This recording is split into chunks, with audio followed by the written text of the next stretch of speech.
I have been asked, on more than one occasion, whether the company of Hercule Poirot has made me a better judge of character. I should like to say yes. I should like to report that years spent observing the methods of the world's greatest detective have sharpened my instincts, deepened my perception, refined my ability to look upon a human face and read the story written there. I should like to say all of this. But honesty compels me to admit that on the night of the Alderton Gallery affair, I was as blind as I had ever been, and the person who deceived me most completely was the one I least suspected, because she was the one I most wanted to trust. It began on the 14th of November, a Thursday, at an hour when sensible men are thinking of supper and a warm fire.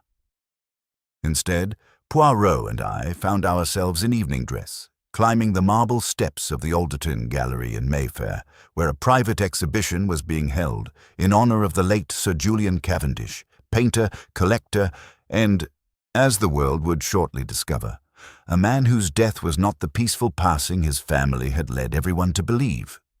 Poirot had not wanted to come. He rarely wanted to go anywhere that did not feature acceptable coffee and chairs of the correct height, and an art gallery promised neither. But the invitation had come from an old acquaintance, Madame Rosalyn Olivier, the gallery's owner and a woman of formidable taste and even more formidable will, and Poirot, who owed her a favor from a matter involving a stolen Cézanne some years prior, had reluctantly consented. "Art, Hastings," he said, adjusting his white silk scarf as we entered the foyer. "It is the one area in which the English permit themselves excess. In food, they are restrained to the point of cruelty. In emotion, they are locked tighter than a Swiss vault. But hang a painting on a wall, and suddenly, mon Dieu, such passion, such extravagance, such willingness to part with enormous sums of money for a rectangle of colored canvas." "I rather like art," I said. "You like horses, Hastings. You like motor cars. You like women with auburn hair and adventurous spirits. Whether you like art is a question you have not yet had sufficient time to consider." I let this pass, as one learns to do. The Alderton Gallery occupied a Georgian townhouse that had been gutted and reimagined as a series of interconnected exhibition spaces.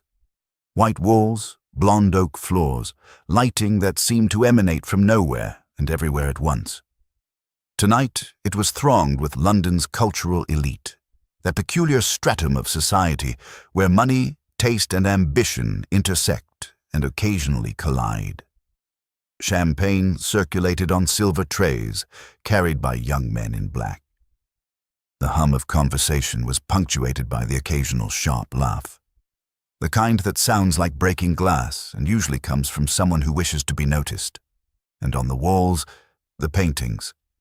Sir Julian Cavendish had been, by all accounts, a painter of genuine if unfashionable talent. Landscapes, mostly, rendered in a style that owed something to the Impressionists and something to the English watercolor tradition. Hills softened by rain, rivers at twilight, the particular quality of light that falls through English clouds and makes even a muddy field look like a benediction. But it was not his paintings that drew the crowd tonight. It was his collection. Over 40 years, Sir Julian had amassed one of the finest private collections of 19th-century European art in England.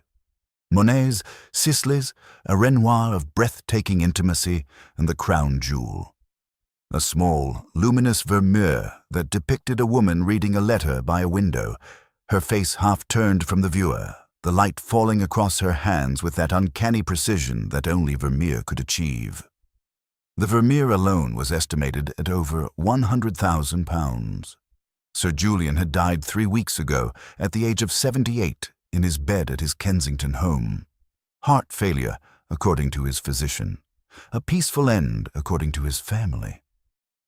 The exhibition had been planned months in advance as a retrospective of his work, but his death had transformed it into a memorial. And more significantly, into the opening act of what promised to be a spectacularly contentious probate. For Sir Julian had left no will, or rather, And this was the detail that had set London's legal and artistic communities buzzing like overturned hives. He had left a will, but it had vanished. His solicitor confirmed that a will had been drawn up, signed, and witnessed barely a month before Sir Julian's death. But when the solicitor's clerk went to retrieve it from Sir Julian's personal safe, the safe was empty. The will was gone. And with it, any clear instruction for the disposal of a collection worth, at conservative estimate, £500,000. I knew all of this because the newspapers had been full of it, and because Poirot, despite his professed indifference, had followed the story with the keen attention he reserved for cases that interested his grey cells. "A missing will, Hastings," he had remarked over breakfast that morning. "A dead painter, a fortune in art. And tonight every person with a claim to that fortune will be gathered in one room. You will forgive me if I find this more stimulating than the canapés." Madame Olivier greeted us at the entrance to the main gallery. A tall woman of 60, with silver hair, cut short, dramatic earrings, and the bearing of someone who had spent her life telling other people what to think, and had largely succeeded. "Hercule, darling, you came. I was certain you would find an excuse. Rosalind, you know that I cannot refuse you anything, except perhaps your taste in sculpture, which remains, I'm afraid, deplorable." She laughed, a genuine laugh, warm and unguarded, and turned to me. "Captain Hastings, welcome. Try the champagne. It's the only thing tonight that isn't contested." She took Poirot's arm and guided us into the crowd, performing introductions with the efficiency of an experienced hostess. And it was here, in the glittering room surrounded by paintings worth fortunes and people worth watching, that I first encountered the cast of characters whose lives would shortly become entangled with murder. There were 4 principal figures, and I shall describe them as I saw them that night, before I knew what any of them had done, or was capable of doing. The first was Marcus Cavendish, Sir Julian's only son. He was 45, lean, handsome in a haggard way, with his father's artistic temperament but none of his father's talent. He had tried painting, tried sculpture, tried photography, tried writing, and had failed at each with the consistency that only true mediocrity can achieve. He now described himself as a consultant, that useful word that covers a multitude of occupations, including the occupation of doing nothing. He stood near the Vermeer, a glass of champagne in one hand, the other thrust into the pocket of his dinner jacket, and surveyed the room with the proprietary air of a man who believed everything in it belonged to him, or soon would. The second was Isabel Crane. And here I must pause, because honesty demands that I acknowledge what Poirot later called my magnificent blind spot. Isabel Crane was 32. She had been Sir Julian's assistant for the past 5 years, cataloguing his collection, managing his correspondence, arranging loans and exhibitions. She was tall, fair, with the kind of quiet beauty that does not announce itself, but lingers in the memory long after louder faces have faded. Her eyes were grey-green, serious, watchful. She wore a simple black dress and white gloves, long, elegant, reaching past the wrist, and she moved through the crowd with a self-contained grace that I found immediately and hopelessly attractive. I record this not to excuse my subsequent failures of judgment, but to explain them. Poirot understood, even if he found it exasperating. The third figure was Lionel Hurst, Sir Julian's art dealer, and the man who had orchestrated most of the major acquisitions in the collection. He was 50, stout, impeccably dressed, with the florid complexion of a man who lunched too well and the sharp eyes of one who never paid too much. His reputation in the art world was considerable. Some said brilliant, others said ruthless. The distinction in the art market was largely academic. And the fourth was Lady Daphne Cavendish, Sir Julian's second wife and Marcus's stepmother. She was 55, exquisitely preserved, dripping with jewels that caught the gallery lights and scattered tiny rainbows across the white walls. She had married Sir Julian 12 years ago, after the death of his first wife, and the marriage had been, depending on whom you asked, either a late-life love story or a calculated acquisition by a woman who knew the value of proximity to wealth. Lady Daphne stood at the center of a small constellation of admirers, laughing at something someone had said, her hand resting lightly on the arm of a distinguished-looking man I did not recognize. "And there," Madame Olivier murmured to Poirot, "you have the battlefield. Marcus wants the collection because he's the son. Lady Daphne wants it because she's the wife. Lionel Hurst wants it because he built it and believes he has moral ownership. And Isabel—" She paused. "And Mademoiselle Crane? Isabel wants something else entirely. I've never been sure what." She left us to circulate. Poirot and I drifted through the exhibition, pausing before each painting. Or rather, I paused. Poirot studied the people studying the paintings, which was, for him, the more interesting exhibition. It was near the Renoir, a small, luminous nude, that we first spoke with Isabel Crane. She was standing alone, slightly apart from the crowd, her white-gloved hands clasped before her, gazing at the painting with an expression of such unguarded tenderness that I felt almost intrusive watching her. "You admire the Renoir, mademoiselle?" Poirot said. She turned. Her smile was reserved but genuine. "Sir Julian bought it in Paris 20 years ago. He said it reminded him of his first wife. He used to sit in front of it for hours." "You knew him well." "As well as anyone, I think. He was not an easy man to know, very private, very precise about his world, who entered it, who did not. And his death, it was unexpected." A shadow crossed her face. "He had been unwell for some months, his heart, but the end, when it came, was sudden. He went to sleep one evening and simply didn't wake. A merciful end." "Yes," she said it quickly. Too quickly, perhaps. Or perhaps I imagined the slight tightening of her jaw. "And the missing will, this must cause you considerable distress." "It causes everyone distress, Monsieur Poirot. Sir Julian was meticulous. He would never have died without his affairs in order. The will existed. Someone took it." "Someone?" Her grey-green eyes met his. "Someone who stood to lose by its contents." Before Poirot could press further, Marcus Cavendish appeared at her elbow, materializing with the sudden, slightly aggressive proximity of a man staking a claim. "Isabel, they want us for photographs by father's self-portrait." He glanced at Poirot with minimal interest. "Monsieur Poirot, I've heard the name. You solve things, don't you?" "I endeavor." "Well, there's nothing here that needs solving. Father died. His will has been mislaid. The lawyers will sort it out." He smiled, but the smile did not reach his eyes. "Now, Isabel, if you please." He took her arm, possessively, I thought, and steered her away. She glanced back once, and in that glance I read something I could not quite define. An appeal? A warning? "Interesting," Poirot murmured. "The son is unpleasant," I said. "He is many things, Hastings. But unpleasant men are not necessarily guilty ones, just as pleasant women are not necessarily innocent. Remember that." I did not, at the time, understand what he meant. I would learn. What transformed the evening from a social occasion into a criminal investigation was a conversation that occurred an hour later in the gallery's private office on the upper floor. Poirot had excused himself from the main exhibition.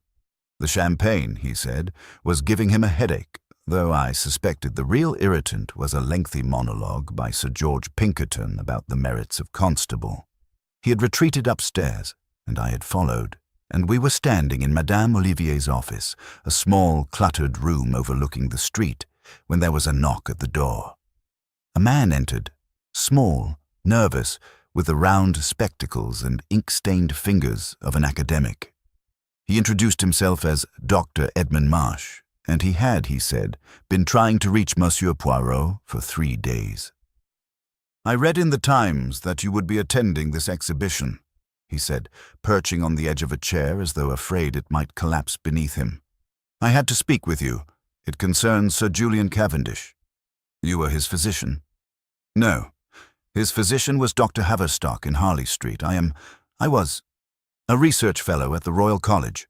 My specialty is cardiac pathology.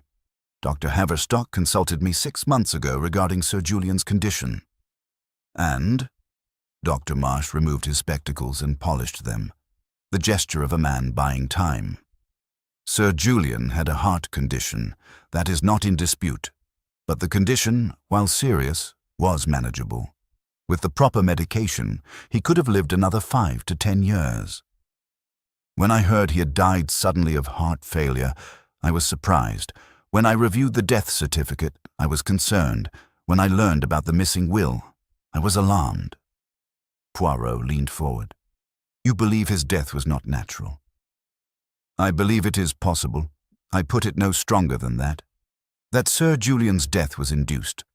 There are substances, Monsieur Poirot, that can trigger cardiac arrest in a patient with an existing heart condition. Digitalis in excess, potassium chloride, certain plant-based alkaloids. Administered carefully in small doses over time, they would produce symptoms indistinguishable from natural heart failure. No pathologist would think to look for them unless given reason to suspect foul play. And you raised these concerns with Dr. Haverstock? I did. He dismissed them, said I was seeing phantoms, reminded me that Sir Julian was 78 and that men of 78 do in fact die. Dr. Marsh's lips thinned. He also reminded me, rather pointedly, that unfounded allegations against a dead man's family could be professionally damaging. A threat. An observation, let us say. But I am not a man easily intimidated, Monsieur Poirot. I have spent my career studying how hearts fail, and I am telling you that Sir Julian Cavendish's heart should not have failed when it did. Poirot was very quiet for a moment. Then he said, What would you need to confirm your suspicions? An exhumation, toxicological analysis. But for that, one needs grounds, and grounds require someone with the authority to demand them. Someone such as Hercule Poirot. Dr. Marsh met his gaze. Precisely. After the doctor left, I expected Poirot to be energized. Instead, he stood at the window, looking down at the street where taxis queued and the last of the evening's guests were departing into the November fog. Hastings, what do you know of the probate laws regarding a missing will? Not much, I'm afraid.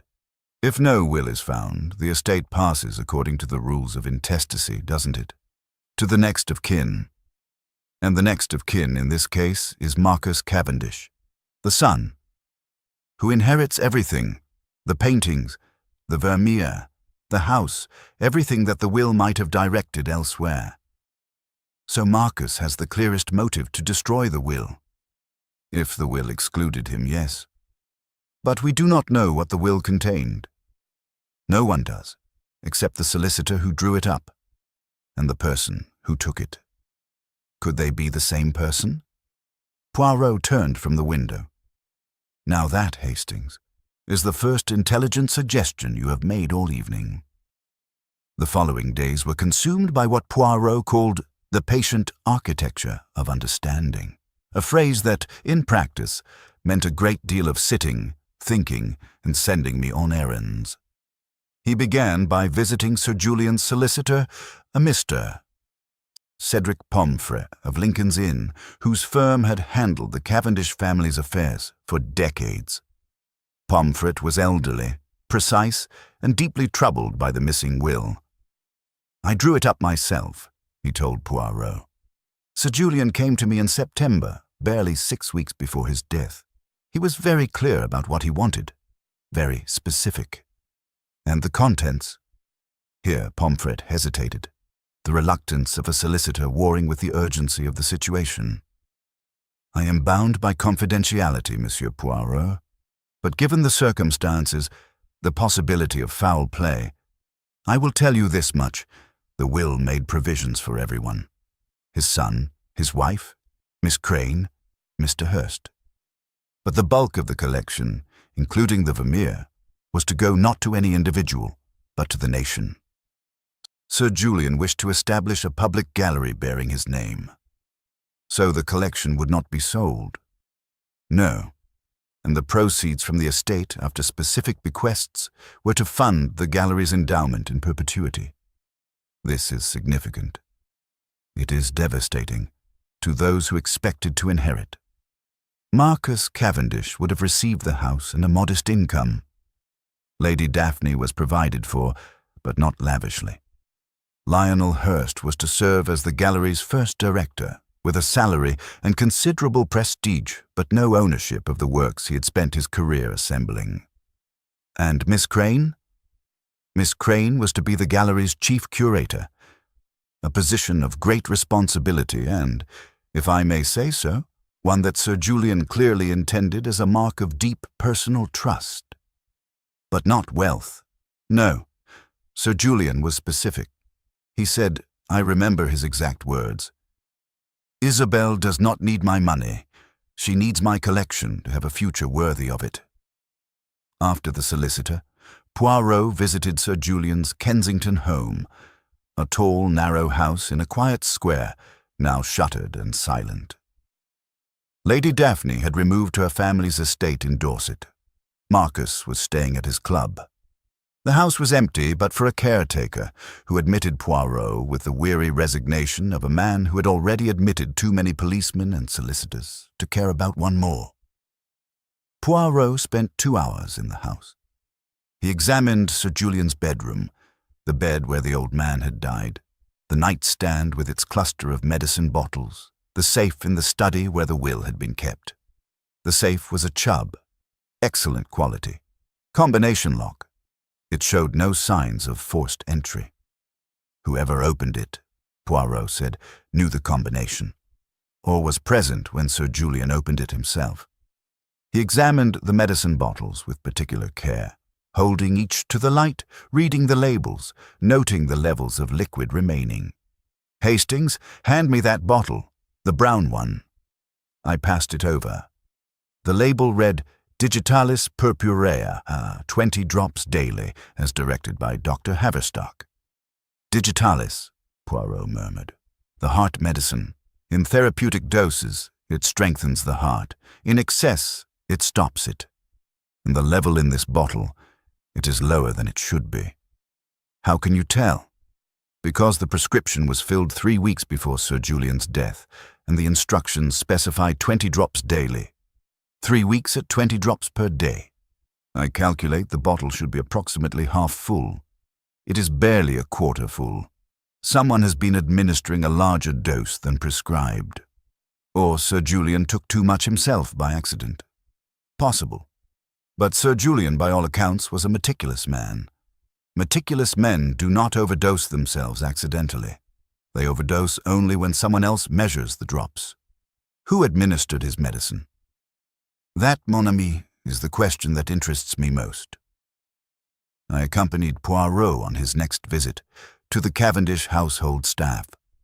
The cook and housekeeper had been retained on reduced wages during the probate, and they received us in the kitchen with the combination of wariness and eagerness that servants display when they suspect their employers of wrongdoing but are not quite sure whether to say so. Mrs. Doyle, the housekeeper, was informative. Sir Julian took his medicine every evening at 9 o'clock, mixed into a small glass of warm milk. For the last 2 months, Miss Crane prepared it.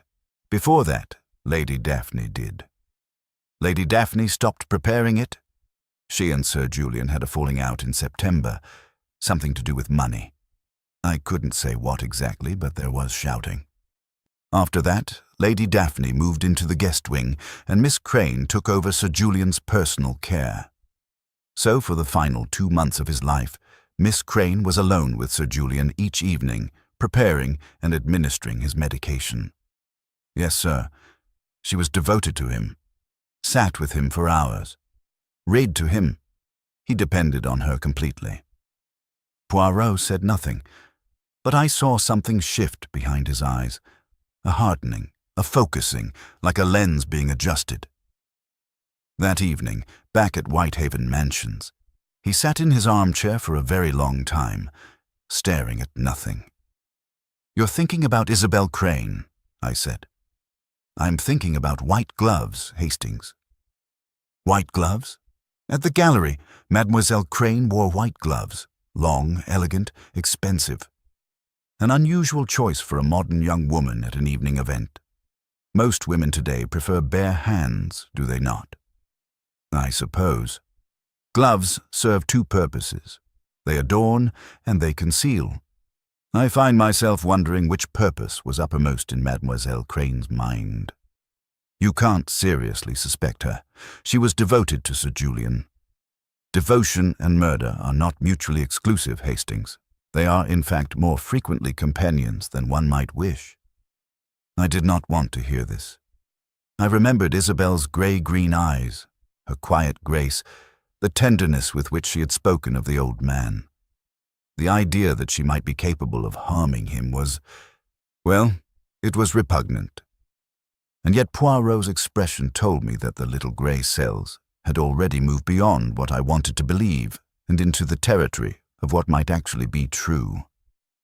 Poirot obtained his exhumation order through channels I did not inquire about. Suffice it to say that a combination of Dr. Marsh's professional concerns, Poirot's reputation, and a sympathetic magistrate produced the necessary paperwork within a week. Sir Julian's body was exhumed on a grey November morning at Kensal Green Cemetery, under a sky the colour of wet slate. I did not attend. Poirot did, accompanied by Dr. Marsh and a Home Office pathologist named Trevelyan, who was known for his thoroughness and his complete absence of imagination, qualities that, in a pathologist, are perhaps more valuable than brilliance. The toxicology results arrived 4 days later. Poirot read the report at breakfast. His face, usually so animated, was perfectly still. "Hastings," he said, "Sir Julian Cavendish was murdered." The report confirmed what Dr. Marsh had suspected. Sir Julian's blood contained levels of digitalis far exceeding his prescribed dose, levels that, in a man with his existing heart condition, would have been sufficient to induce fatal cardiac arrest. The overdose had been chronic rather than acute. Small incremental increases over a period of weeks, building gradually until the heart could no longer sustain itself. "The perfect method for one who has patience," Poirot said. "No sudden collapse that would arouse suspicion. No dramatic symptoms. Simply a slow, almost imperceptible weakening until the heart surrenders.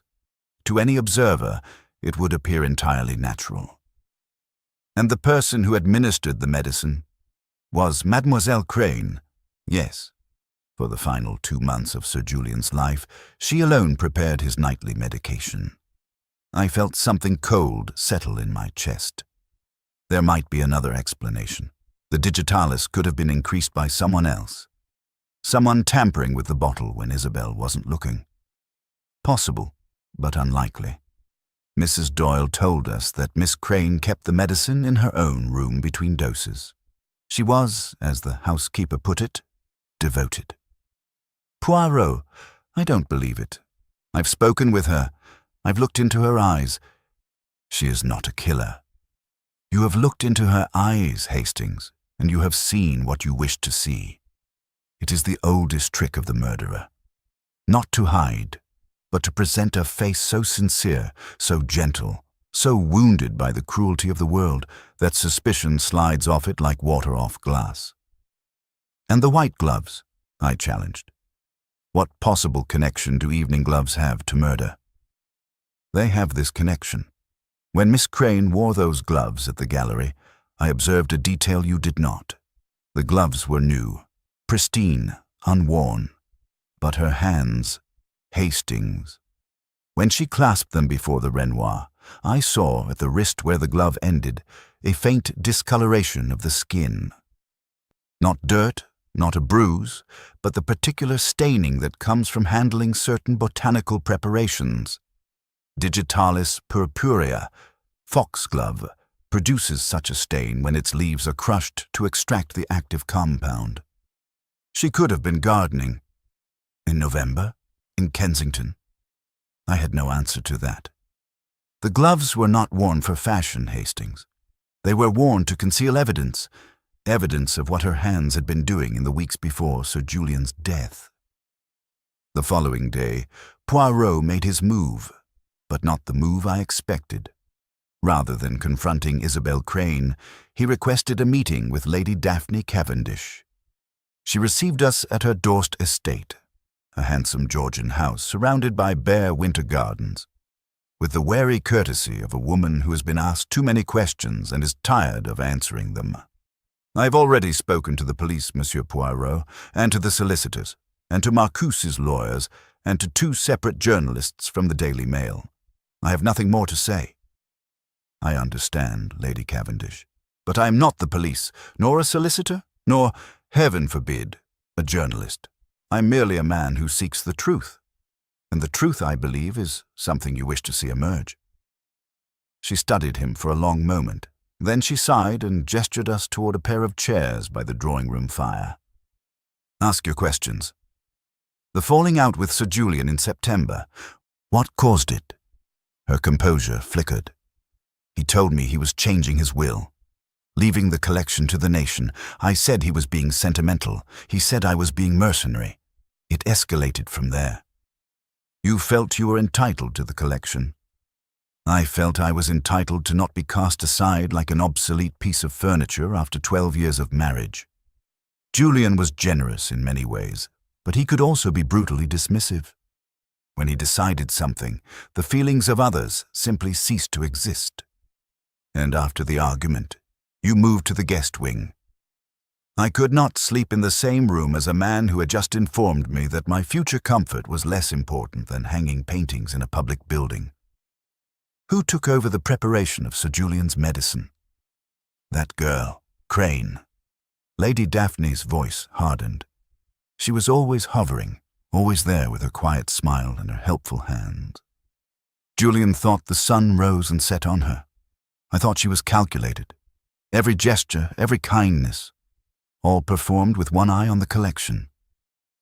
You believe she wanted the collection for herself? I believe she wanted Julian for herself. The collection was merely a bonus. She paused, then added with deliberate precision, I was not the first wife to be replaced in Julian's affections by a younger woman, Monsieur Poirot. His first wife endured the same treatment. Julian had a pattern. Are you suggesting that Miss Crane and Sir Julian were romantically involved? Lady Daphne's smile was thin and bitter. I am suggesting that a young woman does not spend 5 years at the side of a wealthy old man, preparing his medicine, reading to him in the evenings, cataloguing his treasures without expecting something in return. What that something was, I leave to your imagination. It was a poisonous insinuation, but I saw Poirot absorb it without visible reaction. He merely nodded, thanked Lady Daphne for her time, and rose to leave. At the door, he paused. One final question, Lady Cavendish. The combination to Sir Julian's safe. The safe where the will was kept. Who knew it? Julian, his solicitor, Pomfret, and Isabel Crane. She was the one who filed documents in the safe on Julian's behalf. He trusted her with everything. In the taxi back to the station, Poirot said nothing for a long time. Then 3 people knew the combination. The solicitor, who has no motive to steal the will he himself drafted. Sir Julian, who is dead. And Mademoiselle Crane. It doesn't look good for her, I admitted reluctantly. No, Hastings, it does not. Poirot did not confront Isabel Crane the next day or the day after. Instead, he did something that surprised me. He investigated Lionel Hurst. Hurst, I said. But he's the art dealer. What possible motive would he have? A question that answers itself when you consider the numbers. Hastings. As Sir Julian's dealer, Hurst took a commission on every acquisition, typically 10 to 15%. On a collection worth £500,000, that represents a considerable income stream. If the collection were donated to a national gallery, that stream dries up. If, however, the will disappears and the collection passes to Marcus Cavendish, a man with gambling debts and no attachment to art, the collection will almost certainly be sold, piece by piece, through Lionel Hurst. A dealer's commission on £500,000 of sales would be £50,000 to £75,000, a fortune, Hastings, by any standard. Poirot's investigation of Hurst was conducted with characteristic subtlety. He did not interview the man directly, but approached from the periphery, speaking with other dealers, with gallery owners, with the quiet network of auction house experts who form the invisible architecture of the London art market. What emerged was troubling. Hurst's finances, despite his glossy reputation, were precarious. A series of bad investments, a forged Corot that had cost him dearly, a failed gallery venture in Paris, had left him heavily in debt. His creditors were patient, but not infinitely so. The sale of the Cavendish collection would not merely profit him, it would save him from ruin. Hurst had motive to steal the will, Poirot said, and the opportunity. He visited Sir Julian regularly at the Kensington house. He knew the study, knew the safe, knew the routine. But did he know the combination? That is what I must determine. The answer came from an unexpected source: Marcus Cavendish. Poirot had arranged to meet Marcus at his club, a discreet establishment in St. James's that catered to gentlemen of diminished means and inflated self-regard. Marcus arrived late, smelling of whiskey, and dropped into a leather armchair with the boneless sprawl of a man who had given up trying to impress anyone. "Look, Poirot, I know what everyone thinks. Poor Marcus, the wastrel son who killed his father for the inheritance. It's a good story. I'd suspect me too. Did you? Kill him? No. Did I want the collection? Honestly, I wanted the money. Father's paintings mean nothing to me. I'd have sold the lot and used the proceeds to get myself out of the hole I've dug. But I didn't kill him for it. The missing will. Do you know what it contained? I know it would have cut me out of the collection entirely. Father as much as told me. Said the paintings belonged to the world, not to a man who couldn't tell a Vermeer from a tea towel. His words. And this did not anger you? It infuriated me. But anger and murder are different things. I drink when I'm angry. I shout. I make a fool of myself at the races. I don't poison old men in their beds. You know about the poison? Marcus's face changed. The digitalis? Yes. The police informed me yesterday. Is that why you're here? To decide whether I increase the dosage in Father's medicine? Could you have done so? I visited the house occasionally. I could have accessed the medicine bottle, I suppose, if I'd known where it was kept. But I didn't. I don't know the first thing about digitalis. I barely know what aspirin does. And the safe combination? Marcus laughed bitterly. Father changed it every 6 months. He never told me the new one. Said I couldn't be trusted. He was probably right. Who did he trust with it? Pomfret and Isabel Crane, always Isabel. His voice turned sour. Saint Isabel of the filing cabinet. Do you know, Poirot, that in the last year of his life, Father spoke to her more than he spoke to me? His own son. She was there every day, every evening, reading to him, sorting his papers, mixing his blasted medicine, and I was the one shut out. Were you jealous? Of course I was jealous, but not enough to kill. I wanted my father's approval, not his death. There's a difference, even if it doesn't look like one from the outside. He paused, then said more quietly, There's something else you should know, about Hurst. Go on. 3 weeks before Father died, I overheard Hurst on the telephone. I was in the hallway at the Kensington house. Hurst was in the study. The door was open a crack. He was speaking to someone. I couldn't hear who. And he said, If the will goes through, I'm finished. We need to act before probate. You are certain of these words? As certain as a man can be who was eavesdropping from behind a coat rack. But yes, I'm certain. 2 days before Poirot revealed the truth, he made a visit that I was not privy to. He went alone to see Isabel Crane at her flat in Chelsea. A modest place, he told me afterwards, full of books and photographs and the particular quality of silence that belongs to people who live alone and think a great deal. He did not tell me what was said. Not then. Only later, when the whole picture had emerged, did he describe the conversation. And even then, he did so with an uncharacteristic gentleness that told me the encounter had affected him more than he wished to show. What he told me that evening, when he returned to Whitehaven Mansions, was this: "Hastings, I have been wrong, not about the facts, but about their meaning. The facts are correct. The digitalis, the white gloves, the safe combination, the will.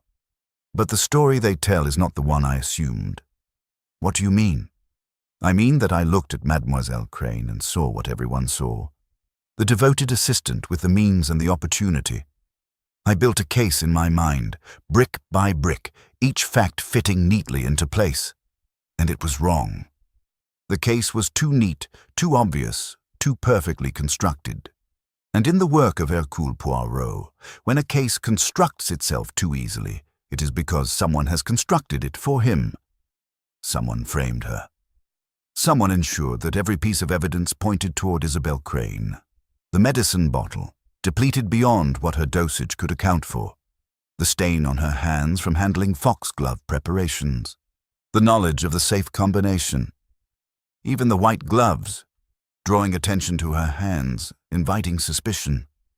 But who? The person who telephoned Lionel Hurst 3 weeks before Sir Julian's death and said, "We need to act before probate."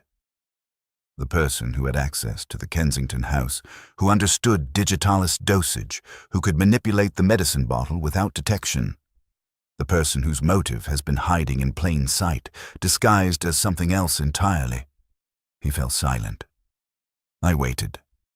"Tomorrow evening, Hastings, I shall bring everyone together at the Alderton Gallery, where it began, and the truth shall be spoken at last."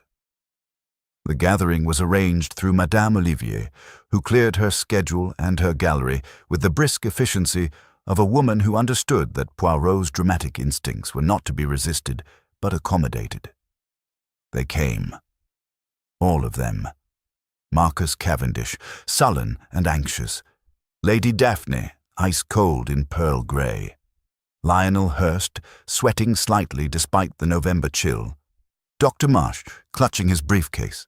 And Isabel Crane, pale, composed, her hands ungloved for the first time.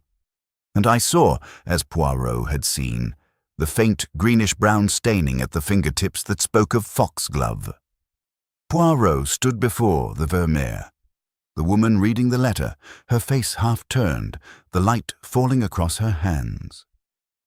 Behind him, the painting seemed almost to breathe. "Ladies and gentlemen," he began. 3 weeks ago, Sir Julian Cavendish was buried.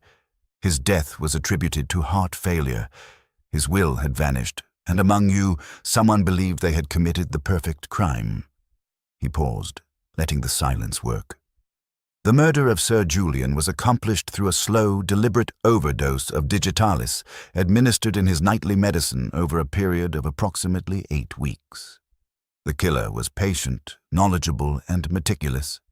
Every detail was calculated to make the death appear natural and to direct suspicion, when it inevitably arose, toward an innocent person. His gaze moved to Isabel Crane.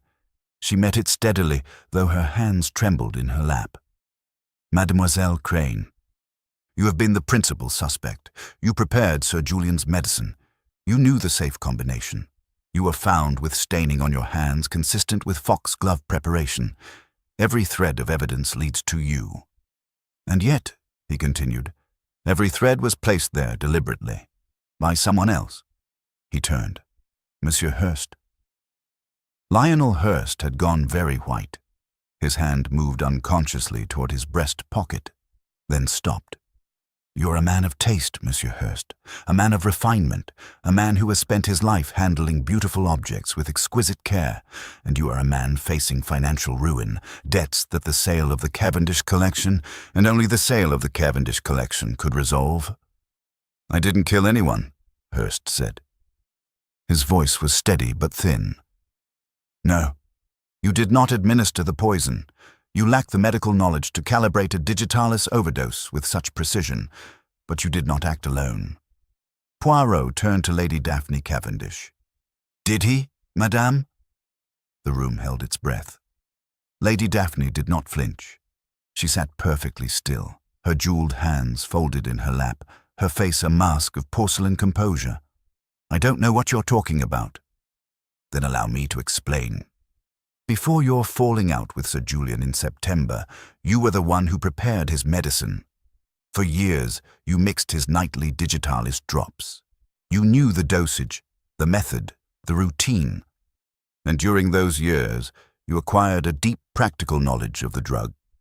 Its effects, its dangers, its lethal threshold. Any wife who manages her husband's medication would know such things. Indeed. But most wives do not cultivate foxglove in their garden, as you did at the Kensington house. The housekeeper confirmed it, a bed of digitalis purpurea, grown by you, tended by you, in the garden at the rear of the property. A faint flush rose in Lady Daphne's cheeks, but she said nothing. When you learned of the new will, the will that would donate the collection to the nation and leave you with a fraction of what you expected, you formed a plan. Not alone. You needed a partner, someone with a financial motive as desperate as your own. Lionel Hurst. Hurst made a strangled sound. Poirot raised a hand. The telephone call Marcus overheard. We need to act before probate was made by you, Lady Daphne, to Lionel Hurst. Together, you devised the scheme. You would increase the digitalis in Sir Julian's medicine, slowly, imperceptibly, until his heart failed, and you would ensure that the evidence pointed not to you, but to the person most vulnerable to suspicion, the devoted young assistant who had replaced you at Sir Julian's side. You began before the September argument. That argument was staged, Lady Daphne. You provoked it deliberately, knowing it would give you a reason to withdraw from the household and transfer responsibility for the medicine to Mademoiselle Crane. Once she was preparing the nightly dose, you continued to access the medicine bottle. Mrs. Doyle's account confirms that you visited the Kensington house on multiple occasions during those final weeks, ostensibly to collect personal items. Each visit was an opportunity to increase the digitalis concentration in the bottle, without Mademoiselle Crane's knowledge. This is pure speculation, Lady Daphne said coldly. It is deduction, madame, and it is supported by evidence. 3 pieces of evidence, in fact. He held up one finger. First, the foxglove staining on Mademoiselle Crane's hands. I asked her about this yesterday. She told me that 3 weeks before Sir Julian's death, Lady Daphne sent her a gift, a set of botanical sketching pencils and a small collection of dried flowers, including foxglove, for use as artistic reference. Mademoiselle Crane handled these flowers with bare hands, not knowing their significance. The staining was a deliberate plant, if you will forgive the expression. A second finger. Second, the safe. The will was removed from Sir Julian's safe, and only 3 people knew the combination: the solicitor, Mademoiselle Crane, and Sir Julian himself. But there was a 4th person. Sir Julian's safe combination, as his caretaker confirmed to me, was written on a card kept inside his desk, a desk to which Lady Daphne had full access during her years as his wife. She may not have been told the combination, but she knew where to find it. A 3rd finger. Third, and most decisively, the digitalis bottle. When I examined it at the Kensington house, I observed that the label had been very slightly repositioned, peeled away and reattached. This is consistent with the bottle having been opened, its contents augmented with a more concentrated foxglove extract, and the label replaced. I have since had the remaining liquid analyzed. It contains not only pharmaceutical-grade digitalis, but also a crude botanical extract, the kind that would be produced by steeping foxglove leaves in water, the kind that one grows in one's own garden. Lady Daphne's composure, which had held throughout, began to crack. Not dramatically. She was not a woman given to dramatics, but I saw the slight widening of her eyes, the almost imperceptible tightening of her jaw, the way her hands, those jeweled hands, clenched in her lap. As for the will, Poirot continued, I believe it was destroyed, burned, most likely, by Lionel Hurst, acting on your instructions. Without a will, the estate passes by intestacy to Marcus. Marcus, who has no interest in art and every interest in money, would sell the collection, through Hurst, at prices that Hurst would control. Your share of the inheritance, combined with Hurst's commissions, would make you both very wealthy. And Julian? Lady Daphne's voice was barely a whisper now. What about Julian? 12 years I gave him. 12 years of managing his household, entertaining his guests, nursing his ailments, and in return, he was going to leave me a pittance and give his precious paintings to strangers. So you admit it? There was a long, terrible silence. Then Lady Daphne Cavendish did something I did not expect. She laughed, a short, bitter sound, empty of humor. He was dying anyway. The heart condition would have killed him within a year or two. I merely accelerated the process. Is that so different from what nature intended? It is murder, madame. Nature does not intend. Nature simply is. The decision to end a life, that is a human choice, and it carries a human consequence. Hurst, who had been sitting with his face in his hands, looked up. I didn't know she was going to kill him, I swear it. She told me the will needed to be secured. She said Julian was going to destroy it himself, that he was having second thoughts, that she was merely ensuring the collection stayed in the family. I took it from the safe. I burned it. But I didn't know. You knew enough, Poirot said quietly. You knew that a will was being subverted. You knew that a dying man's wishes were being overridden. Whether you knew the precise method of his death is a question for the courts. But your hands, Monsieur Hurst, are not clean. Inspector Graves, who had been waiting in the anteroom at Poirot's request, entered now with 2 constables. The arrests were made quietly. Lady Daphne rose with dignity, drew on her coat, and walked out without looking at any of us. Hurst went less gracefully, protesting and bargaining until the constable's hand on his arm reduced him to silence. The gallery emptied slowly. Marcus Cavendish stood before his father's paintings for a long time, his face unreadable. Dr. Marsh shook Poirot's hand and departed without a word, the vindication of his suspicions bringing him no visible pleasure. Madame Olivier poured brandies and retreated to her office, and Isabelle Crane remained. She sat in the chair where she had sat throughout Poirot's revelation, her hands resting open in her lap, ungloved, stained, innocent. The tears she had not shed during the confrontation came now, silently, tracking down her cheeks. Poirot sat beside her.